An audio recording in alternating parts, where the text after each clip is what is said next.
Hey everyone, it's me, Barbara, a 41-year-old woman here to share a captivating story from a chapter in my life that unfolded a few years back, around the time I was celebrating my 38th birthday. Life took an interesting turn when I married Frank, linking me with a family of considerable wealth thanks to Frank's dad, Paul, a notable businessman.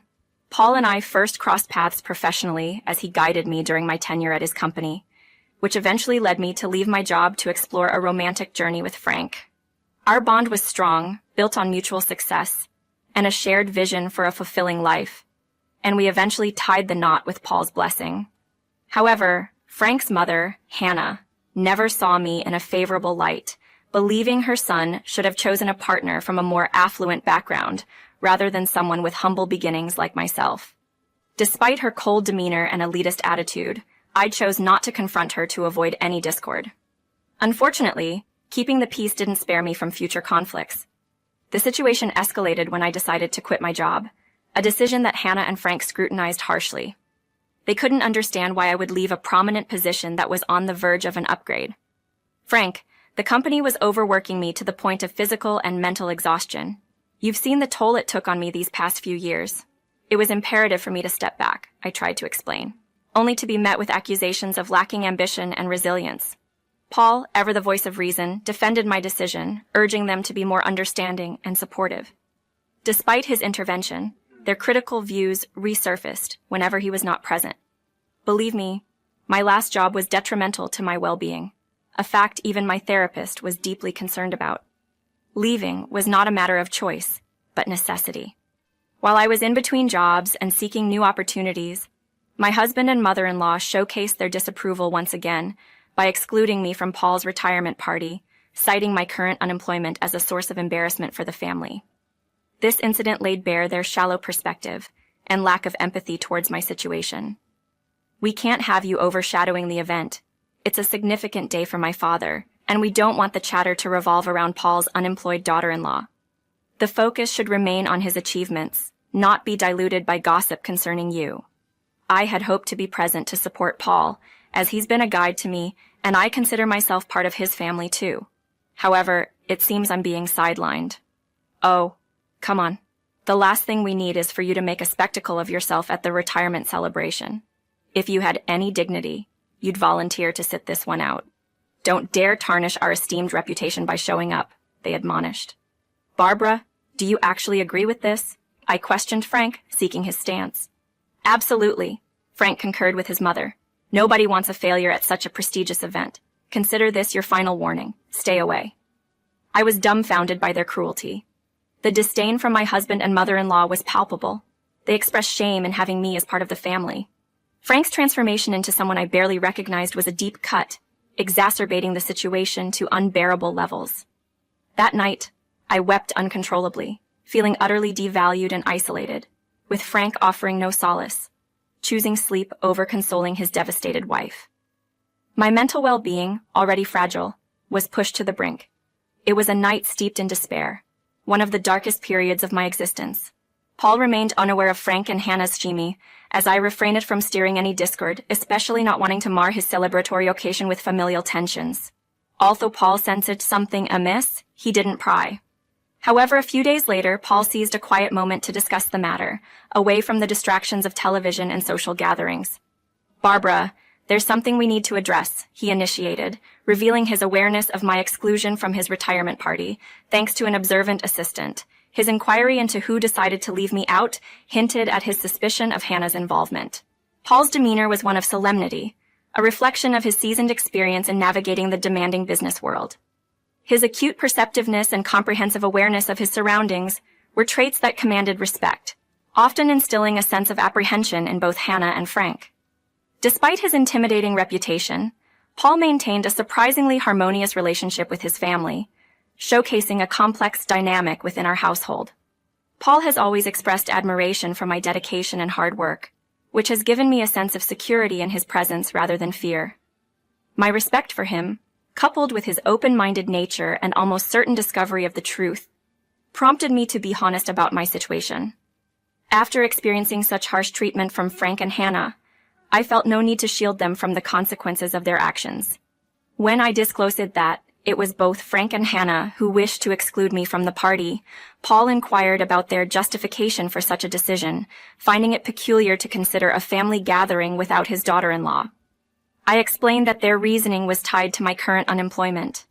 They were embarrassed at the prospect of explaining my jobless status to others, fearing it would reflect poorly on the family. This mindset stemmed from their disdain when I chose to leave my previous job, viewing unemployment as a mark of failure and dependency. Paul appeared surprised by this revelation, mirroring the disbelief I initially felt upon hearing their bizarre rationale. Frank and Hannah's elitist attitude and derogatory views on those without employment were already known to me, as they had directly labeled me as a loser and a freeloader. Paul remembered their earlier objection to my resignation and expressed his dismay at their continued elitism, particularly noting how out of character this was for Frank, who had grown increasingly arrogant and materialistic over time.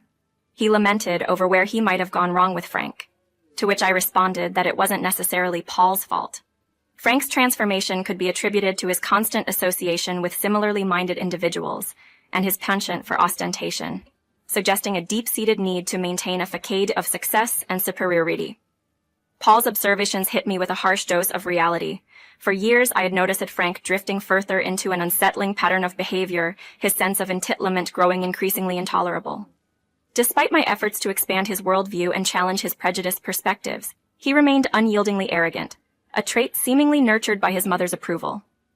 Following my departure from a taxing job, Frank's demeanor shifted drastically, his once respectful treatment of me devolving to outright disdain, as if I were insignificant. Paul's blunt question about my satisfaction with my marriage forced me to confront the truth I had been avoiding. My relationship with Frank was far from what I had envisioned for myself. I confessed to Paul that since leaving my job, Frank had become unrecognizable, diminishing my worth as an individual and bombarding me with derogatory labels such as lazy, loser, and even gold digger. It was ironic, considering Frank's own lack of ambition was the most pronounced I'd ever witnessed, making his accusations all the more ludicrous. Frank had distanced himself from my professional life, under the mistaken belief that he would inherit control over Paul's business in the future. This entitlement, Paul confirmed, was misguided, and revealed a troubling laziness and expectation of unearned success. Paul's reassurance was a balm to my troubled spirit. He denounced Frank as undeserving of a diligent and committed partner like me. His support for my decision to leave a toxic workplace was grounded in his recognition of their exploitation of my talents.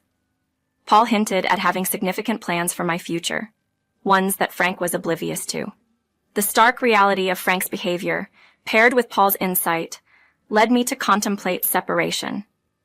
Paul's role as a mentor and father figure in my life lent weight to his advice, making me seriously consider the need for a drastic change in my situation. Facing the unrelenting disrespect from Frank and Hannah became unbearable. Their behavior aimed to humiliate and belittle me, starkly contrasted with the self-reliance and independence I've always cherished. The more I dwelled on Frank's actions, the clearer it became that staying in such a toxic environment was out of the question. My contributions and efforts, seemingly invisible to them, only highlighted their obsession with superficial appearances over genuine relationships, even if it meant hurting those closest to them, including myself. Paul's reaction mirrored my sentiments, offering a comforting yet stark acknowledgement of the situation. "The choice is yours, Barbara," he said, expressing a mix of disappointment and hope that having a strong partner like me might have encouraged Frank to shed his entitlement for ambition. However, Frank's consistent failure to rise to the occasion left Paul ready to support my decision to prioritize my well-being. Paul's encouragement was a beacon of support, affirming my feelings and aspirations. His words, "You are like a daughter to me, Barbara. Your future is bright, and I have no doubts about that," provided a much-needed reassurance of my worth and potential. Despite my appreciation for Paul's upcoming retirement celebration and the efforts Frank and Hannah had invested in its planning, their explicit exclusion of me had initially led me to accept my absence from the event, albeit with a heavy heart. Paul's mentorship and support had been instrumental in my life, and missing such a milestone in his life felt deeply disappointing. Unexpectedly, Paul's response to my exclusion from the party was resolute and unwavering. "Absolutely not. You're attending my retirement party, Barbara. Consider this a personal invitation from me. My assistant will send you the details. Don't worry about Frank and Hannah's reaction, he insisted, disregarding their preferences outright. His determination to have me attend as his guest of honor, asserting my inclusion as part of the family despite their objections, was both surprising and heartwarming. Paul's stance was clear. Family bonds transcend the superficial divisions Frank and Hannah sought to enforce, ensuring that I would not only attend the celebration, but do so with the honor and respect I deserved.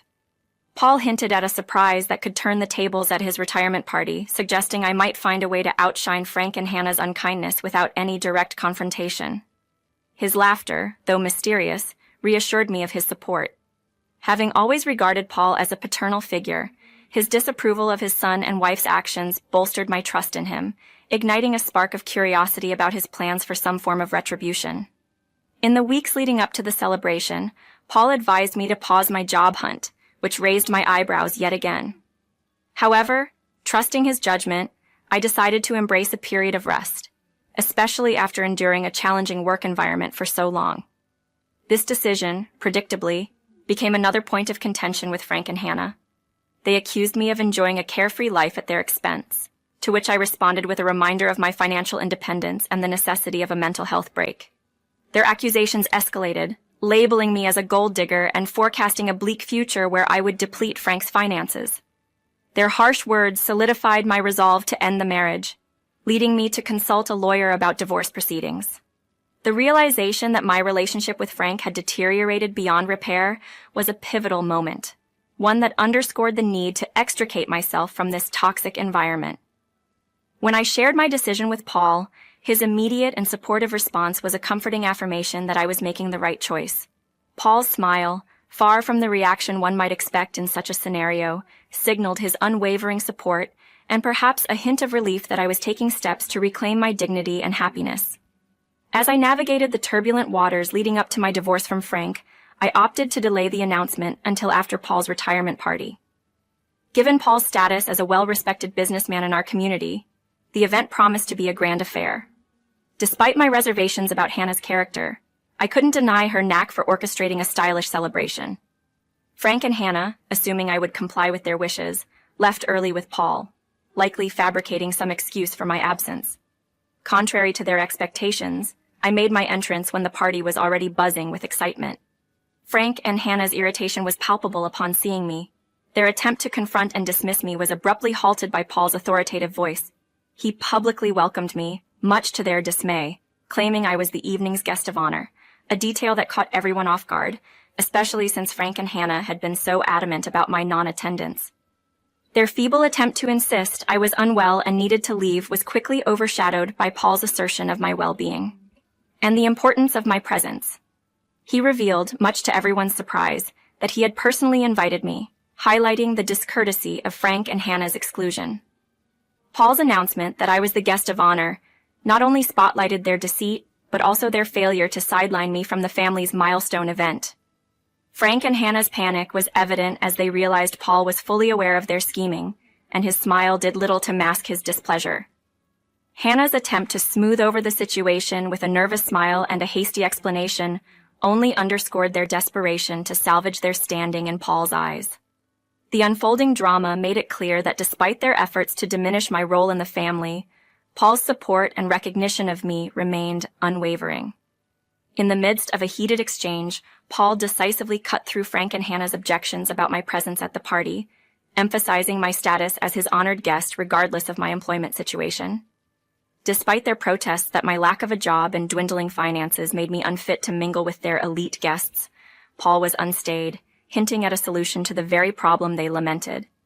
Without missing a beat, Paul seized the moment to address the gathered crowd, his announcement ready to upend the evening's dynamics.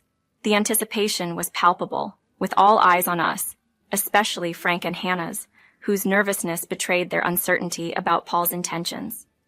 Their anxiety was well-founded, for Paul was about to reveal a decision that would drastically alter the course of our lives. In a grand gesture fitting of his career's climax, Paul announced his retirement from the CEO position of his company, a role he had cherished and excelled in for years. The question of his successor, which had been the subject of much speculation, was finally answered in a move that stunned everyone present. Paul named me, Barbara, as the next CEO, entrusting me with the legacy and future of his company. The room erupted in a mixture of gasps and applause, a testament to Paul's unexpected but bold decision. I stood there, shocked and overwhelmed by the enormity of what Paul had just announced. This explained his insistence on my attendance and his cryptic hints about Frank's impending comeuppance. By declaring me his successor in front of his esteemed colleagues and rivals, Paul made a powerful statement about his faith in my capabilities and vision for the company's future. Frank's reaction was one of disbelief and outrage. He protested loudly, unable to accept that the position he presumed would be his was being passed to me. Paul, however, remained unyielding, challenging Frank's entitlement and criticizing his work ethic and interpersonal skills within the company. The revelation not only served as a dramatic twist to the evening, but also as a turning point, marking the beginning of a new era for the company and a profound change in my personal and professional life. Paul's declaration that I would inherit half of his shares, with Frank and Hannah sharing the remainder, was a moment of utter disbelief for me. This move not only ensured that Frank could never hold a majority stake, but also cemented my role in steering the company's future. Paul's actions spoke volumes about his confidence in my abilities and his disappointment in Frank's lack of merit. Frank and Hannah's reaction to Paul's announcement bordered on hysteria, with Frank insisting that, as Paul's son, he was entitled to the entirety of Paul's shares. Paul, however, stood firm, emphasizing that family ties alone did not justify inheriting his life's work, especially when Frank had shown no real aptitude or dedication. He believed I possessed the qualities of a capable CEO, unwilling to entrust his company to someone he viewed as undeserving. Frank's plea for me to reject Paul's decision was met with my reminder that, ironically, I was now gainfully employed, thereby addressing their previous criticisms of my unemployment. Paul's amusement at my retort and his display of the legal documents confirming his decision left no room for doubt about his intentions.